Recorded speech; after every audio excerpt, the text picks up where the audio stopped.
And as usual, there do appear to be some clues on the option board. Well, hello there, my friends. Chris Marcus here with you for Arcadia Economics. Today, a quick video about next week's upcoming silver COMEX options expiration. You can see here, settlement, we are set for July 27th, which I believe is Tuesday. And as usual, there do appear to be some clues on the option board. Here we are on the silver option, volume and open interest tab. And if we look over here, open interest, and then here on the left side is the strike. So basically 2,500 is the $25 strike silver call. And it's an interesting setup. Again, please be clear, this is not legal financial advice. This is more art than science, not an exact indicator, but and then to the degree if you're stacking silver and leaving there, none of this matters. But if you are into short-term trading and option trading and things like that, well, welcome on in. My background is as an options market maker for Susquehanna International Group. So I actually find this quite intriguing. I do some trading still. So along those lines, you can see at the open interest here on the 25s, the 25 halves, and the 26. Again, this is not cut and dry, but traditionally what happens is the banks, really when they talk about collecting income, they're just selling insurance policies, which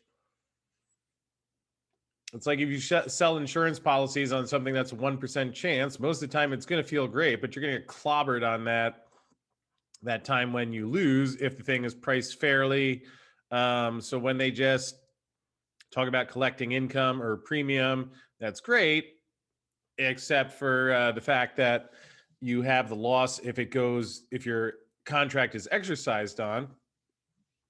Now, of course, we live in the world where the banks can kind of nudge the price around, which is what makes a lot of this a lot easier.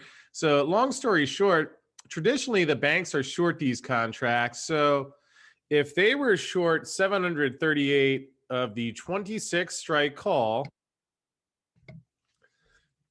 you would think they would not want the price to close over 26 bucks at options expiration next Tuesday.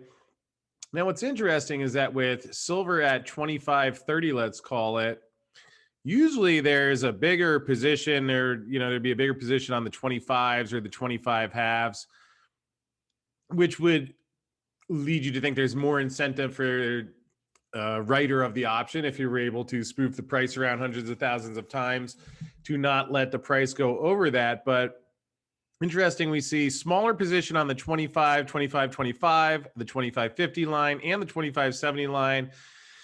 Really, if the banks are short the 26 line, you would think that is the price that it is unlikely to see silver over by next Tuesday's option expiration, which isn't to necessarily rule out it going over before that and then coming back in.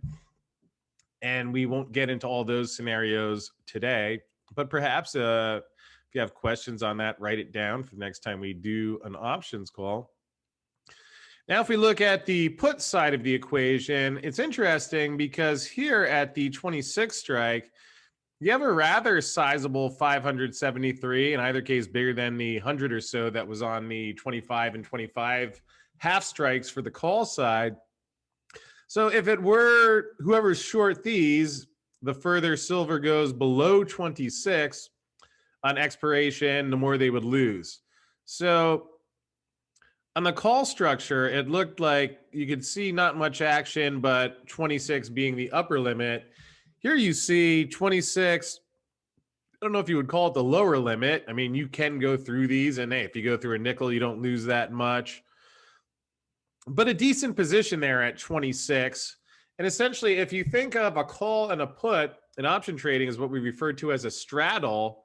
If you own the 26 call and the 26 put, you pay some premium. It doesn't matter whether it goes a dollar higher or a dollar lower. If you paid 50 cents for the straddle, if it finishes more than 50 cents away from that 26 number, you start winning. It's really a volatility bet at heart, which is what is the main pricing component. Yes, there is a directionality in calls and puts, but that can be easily hedged out. So the sweet spot, if you were selling options of the 26 calls and the 26 puts, you would win the most. You would collect right when it pins at 26 because you'd collect all that premium, not have to pay anything out on either side. So I would say the sweet spot, I guess the short answer, let's put it like this. Next Tuesday, when the options board is coming off, I would say there's a good chance that it's going to be between $25 and $26. And if I had to make an even money bet and pick either 25 or 26, the current option board structure would suggest that you might have a higher probability of heading to 26. Because if it goes to 26, you weren't losing on the first couple of rounds of calls.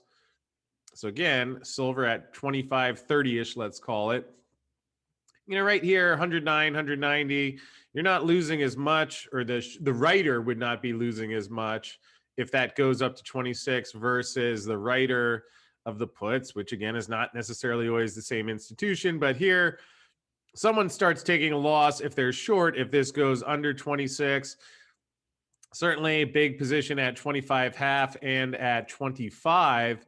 So I would say it's, unless something changes with the current market structure, who knows what MRAC has cooked up, but you would think there's maybe 26 would be the most likely target. And while, it could be somewhere in that 25 to 26 range, the fact that you have an 860 here would suggest it's going to take an act of God to go below that. And in either case, we will see in a couple days, but there is today's option expiration update for the silver market. And if you're wondering where any of this comes from, a lot of it is detailed in the book, The Big Silver Short. The Wall Street Banks left the silver market in place for the short squeeze of a lifetime, which is available on Audible now, as well as Amazon, and also an audio version on the Arcadia Economics website. A lot of people seem to be enjoying that so far, and I think it'll be a good preview of what is to come. So to find out a little bit more about that, click on the video that is coming your way now.